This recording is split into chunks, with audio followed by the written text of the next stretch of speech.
iniciar. E aí pessoal, tudo tranquilo? Vamos recomeçar, dar início a nova fase do canal. O tema do vídeo de hoje é uma coisa que eu venho querendo comentar de algum tempo. Eu vi um vídeo no YouTube de uma youtuber que é streamer na Twitch também, cujo título era Tenho 30 anos e me sinto fracasso. Não me lembro se era exatamente isso, mas em síntese, o objetivo do vídeo era fazer uma reflexão sobre o fato de ter completado 30 anos e de como as expectativas que ela nutria com relação à vida não foram alcançadas. Nesse meio tempo, eu li um tweet aqui do Fernando Obtemperar, um abraço para ele, uma conta no X, ainda falo Twitter, no X, muito boa, um abraço para ele. Se ele assistir esse vídeo, salve, salve meu caro. O tweet é o seguinte: se o homem não tem mulher, não tem trabalho, não exerce um talento qualquer um, não faz trabalhos manuais, pode carimbar que é maluco ou vai terminar maluco. Cara, tô num momento Ryan Santos, isso me fez coçar a cabeça. Mas é algo muito verdadeiro. E você vê que os jovens hoje, eles são extremamente NPC, como o pessoal fala. É um pessoal sem personalidade, sem carisma, sem vida interior, sem nenhum tipo de preferência, de afinidade eletiva. São pessoas extremamente substituíveis. Eu não digo isso com ar de elitismo, não. É porque são pessoas que realmente não vão atrair ninguém pelo que elas são de verdade. Sei que vocês vão falar, mas as pessoas gostam de dinheiro, mulher gosta de dinheiro. Olha, dinheiro é muito bom, todo mundo quer ganhar dinheiro, acho que é hipócrita dizer que as pessoas dispensam dinheiro. Mas fato é que o dinheiro, embora seja um componente importante, e a maioria dos divórcios no Brasil são causados por problemas financeiros, ele não é uma condição suficiente para que você tenha um relacionamento funcional. Você precisa ter alguma qualidade, algo que faça com que a pessoa queira estar do seu lado. E se você não é alguém que trabalha, não é alguém que tem algum talento, e não é uma pessoa que tem um mínimo de domínio de habilidades manuais, isso inclui uma marcenaria, uma forma de você fazer reparos na casa. Claro, você não vai ser um profissional naquilo, mas são atividades que muitas vezes, além de serem úteis para a casa, para o ambiente em que você vive, são atividades muito relaxantes. Eu acho que o homem, ele se sente muito bem fazendo um trabalho manual. Isso é uma coisa muito legal. Eu sinto isso, às vezes, quando eu lavo o ventilador, sei lá, que está aqui atrás de mim, enquanto eu gravo o vídeo, eu sinto uma sensação boa. Você para de pensar nas coisas e você se concentra em realizar aquela atividade. Então isso é uma forma de se desligar dessas preocupações que a internet inculca na nossa cabeça. Os trabalhos manuais, o talento, você não vê tanto pessoas interessadas hoje em aprender um instrumento musical, em declamar poesia, em ler livros, em cantar, em pintar, em dominar algum tipo de arte, em aprender um idioma novo. Essas atividades, elas são importantes não só por serem atividades lúdicas, mas também porque são atividades que expandem o horizonte da pessoa. Você, você conhece um universo novo que antes era fechado a você. Então, as atividades tornam a sua conversa mais agradável, fazem com que você saia desses lugares comuns de falar sobre o tempo, de falar sobre futebol. Nem todo mundo gosta de futebol. Eu, ironicamente, até estou com a camisa da seleção, mas também não sou lá um grande espectador do futebol. Mas você sai desses assuntos comuns e você acessa uma esfera de assuntos mais interessantes, mais novos. E você vê que às vezes o que você toma por algo inédito não é inédito de verdade. Quando você estuda história, você vê que esses eventos que as pessoas anunciam como algo nunca antes visto, não é algo tão inédito assim. Claro, todo evento contingente ele tem algo de inédito, mas as coisas costumam se repetir porque a humanidade tem um caráter processual. As coisas elas vão acontecendo derivando de coisas que aconteceram antes. Então existem condições postas. É claro que não é uma repetição mecânica, porque existem elementos novos próprios da liberdade do homem ser alguém com livre-arbítrio. Mas você vê que as coisas tendem a ocorrer de certa forma, você percebe constantes, e a partir daí você começa a se guiar no mundo de uma maneira mais clara.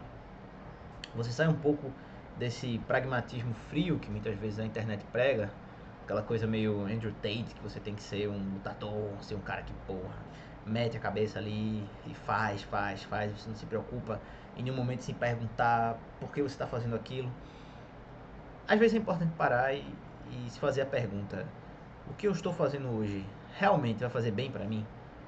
Se você é uma pessoa religiosa, realmente eu estou contribuindo para a salvação da minha alma fazendo isso? Ou se você é uma pessoa que não é religiosa, mas o que eu estou fazendo realmente cumpre um papel relevante para o meu propósito? Você tem que se perguntar isso, inevitavelmente. E claro, você tem que perceber que essas pessoas que estão na internet cagando regra, elas dependem de respostas simples para sobreviver. Elas não são pessoas que sabem pensar a complexidade. Então, você vê que a pessoa fez 30 anos e ela não é ninguém, e o influencer vai dizer: ah, não existe sucesso depois dos 30. Cara, você vai mesmo achar que um marqueteiro, por melhor que ele seja, tem condições de cravar uma afirmação categórica sobre toda a humanidade? Não. Aquilo ali é uma afirmação que ele faz para ganhar público, para cativar as pessoas e para, de certa forma, estimular o público jovem a sair da inércia, digamos assim, a não esperar a idade, que a idade chegue para fazer alguma coisa. Mas não significa que o que essa pessoa fala seja verdadeiro. Então, às vezes a gente tem que perceber que essas pessoas que a gente escuta, elas só querem um lugar na nossa cabeça, mas não é um lugar na nossa cabeça para nos guiar em direção ao bem. Não, é um lugar na nossa cabeça para nos manter ali presos na rede social daquela pessoa, nos manter ali respondendo, tentando brigar com aquela pessoa, ou até respondendo de uma forma engraçada para ganhar engajamento. Mas não é um cuidado, não é um convívio. E você vê uma normalização da babaquice. Eu até quero escrever um texto sobre isso. Não comecei ainda, chamada A Babaquice Institucionalizada. E eu escolhi uma citação do Hippias Menor como epígrafe, que é exatamente essa atitude de gratidão de Sócrates para as pessoas que lhe ensinaram. E às vezes falta isso. A gente vê na internet pessoas que não são gratas aos seus professores, que não citam as fontes de onde elas tiraram o conhecimento. Isso é uma atitude sofística de pessoas que vendem filosofia, que se dizem filósofas. E você vê que essas pessoas, com a sua atuação, elas na verdade são sofistas. São sofistas que agradam ao mundo corporativo, que agradam ao mundo do fisiculturismo, que agradam ao mundo das senhoras burguesas que querem se sentir inteligentes, mas não são filósofos de verdade. São sofistas. Sofistas, pessoas que, de certa maneira, prostituem o conhecimento. Então, muito cuidado com aqueles que você concede a honra de frequentar a sua mente. Não frequente esses mestres viciosos, essas pessoas que não querem o seu bem, elas só querem que você se estrepe. Elas enxergam em você um caixa eletrônico. O que você faz no caixa eletrônico? Você enfia o cartão, digita a senha e tira o dinheiro. É isso que você é, na visão de muitos desses influenciadores. E aí você chega a uma certa idade, sem hobbies, sem o autoconhecimento. A única consequência possível é que você se sinta um fracasso. E hoje, mais ainda, porque parando para pensar, antigamente as pessoas elas viviam sob uma perspectiva muito singela. O camponês na Idade Média morreria camponês. A pessoa que nasceu na classe industrial no século XIX, ela saberia que o seu futuro era o trabalho na indústria até morrer. Mas hoje nós vivemos uma sociedade em que há uma ilusão de liberdade, eu diria, em certo sentido, porque nós sabemos que não é a maioria das pessoas que tem sucesso, mas a internet dá a impressão de que as pessoas elas vão atingir de uma maneira necessária, preste atenção, de uma forma necessária, a liberdade financeira, a liberdade geográfica, o sucesso completo. E os que são contra isso também incidem um erro oposto, que é o de achar que o que funcionava na época deles funciona hoje. Então aquele caminho de fazer faculdade, de gastar 5 anos da sua vida com determinada função, depois procurar um emprego e ter uma vida confortável de CLT, isso hoje não é verdade para a maioria da população. Aliás, a CLT hoje, o pessoal bate tanto em CLT, mas a CLT é algo esvaziado. A realidade hoje é o trabalho do PJ. A pessoa vai ganhar mais, mas de certa forma ela tem de oferecer quase toda a vida dela em função do trabalho, a cultura da alta performance, esse mundo de que todo mundo tem que encarar o seu emprego como se fosse um campeonato de, de algum esporte olímpico, e a pessoa tem que se doar para aquilo de forma completa, e ela não pode ter outras aspirações senão a de ser um aparelho eficiente dentro dessa estrutura. Ou seja, de praticamente quebrar a homeostase e de se tornar um com o trabalho. A pessoa perde completamente a membrana que separa o que é a existência singular dessa pessoa do que é a existência do trabalho. E aí você se torna, de certa forma, paratique do seu trabalho. E a demissão tem um efeito de anular a sua personalidade. E as pessoas que elas se demitem do trabalho, elas vivem uma vida diferente.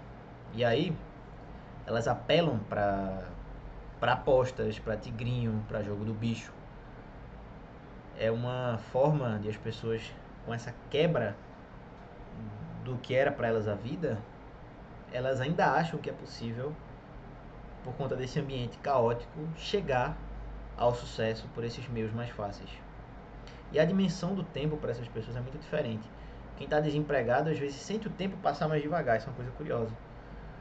Eu lendo o Meditações Pascalianas do Bourdieu, um livro cuja resenha até eu quero fazer aqui no canal no futuro. E ele fala sobre isso, como o tempo de quem é desempregado, de quem não tem um trabalho, ele passa de forma diferente. Ele passa mais devagar, porque parece que cada instante em que a pessoa não tem um trabalho é o instante em que a pessoa é um invisível social, é um ninguém. E esse sentimento de não ser um sucesso, ele vem acompanhado de uma consequência social muito relevante. Porque você não sai de casa para trabalhar. E aí quando você é mais velho, as gerações passadas elas iam pro bar, elas iam jogar sinuca, elas iam ficar sentadas na praça, olhando o fluxo dos carros e das pessoas. Mas nós, mais novos, é uma realidade de ver em casa e de assistir Reels, assistir Shorts do YouTube, assistir vídeos no YouTube, se distrair com esses videozinhos de humor, cheios de propagandas de Bet e Tigrinho também. É um círculo vicioso do qual é difícil sair. E a vitória sobre ele, muitas vezes, não depende só de você. Porque mesmo que você saia desse círculo vicioso, você entra em outro círculo vicioso de um trabalho que exige mais e mais e mais. Com escala 6 por 1, com cultura da alta performance, com abusividade das pessoas, porque quanto mais você se mostra solícito, mais as pessoas exigem de você e fazem promessas, e essas promessas não se cumprem, porque essas pessoas, por um afeto, elas escolhem beneficiar outros indivíduos que são mais próximos, que têm algum tipo de envolvimento amoroso, etc. Então, sair desses círculos viciosos e obter a tão sonhada liberdade é uma questão complexa, não há uma resposta simples e muitas vezes é um produto da sorte. A gente ouve muito, especialmente quem é do mundo do marketing, a palavra método, método, método, mas verdade seja dita, essas pessoas não têm método, essas pessoas viveram uma época feliz. Elas eram razoavelmente inteligentes, enxergaram uma onda que se avolumava e na hora da arrebentação elas estavam no lugar certo, surfaram a onda. Mas disso a dizer que as pessoas têm um método é muito difícil, porque essas pessoas elas não têm uma leitura de mercado, elas simplesmente aproveitaram o momento. E claro, você pode ficar rico aproveitando o momento, mas se você tiver de sobreviver a uma mudança de mercado, a um cenário de transição, você precisa se reinventar e o processo de reinvenção é doloroso, é difícil. E só as pessoas que têm de fato uma formação, não necessariamente formal, mas mais um conhecimento e às vezes até uma intuição, é que conseguem vencer esses desafios. As pessoas que se sentem um fracasso com essa idade precisam conhecer a si mesmas, e esse momento de estar perdido ele é valioso de certa forma para quem quer se conhecer, porque a partir do momento em que você é alguém sem um trabalho, você também é alguém que não tem amarras, que está livre de certas convenções que impedem a descoberta de si mesmo. Então é preciso criar, esse é um desafio, uma redoma contra essas preocupações, ao mesmo tempo em que você não abre mão delas, porque você precisa se sustentar. Mas é necessária uma esfera livre dessas preocupações, que antigamente era a esfera religiosa, mas hoje em dia dificilmente o é, porque dentro da igreja as pessoas não têm mais esse senso de comunidade, até dentro da própria igreja existem movimentos que glamorizam o trabalho abusivo, mas esse é assunto para outra conversa. Mas criar essa esfera própria para o desenvolvimento dos seus interesses, para uma atividade manual, para um hobby, para um relacionamento, para uma descoberta de si mesmo, para um retorno a Deus, em termos neoplatônicos. E esse retorno a Deus pela contemplação é algo que o nosso mundo obsta de maneira sistemática. Mas a partir do momento em que nós conduzimos esse esforço, enfim nós podemos sentir que, apesar de todos os fracassos da vida exterior, nós temos uma riqueza interior que nos permite caminhar de cabeça erguida e felizes de certa forma, porque nós sabemos que a eternidade nos espera. Valeu, pessoal, até o próximo vídeo.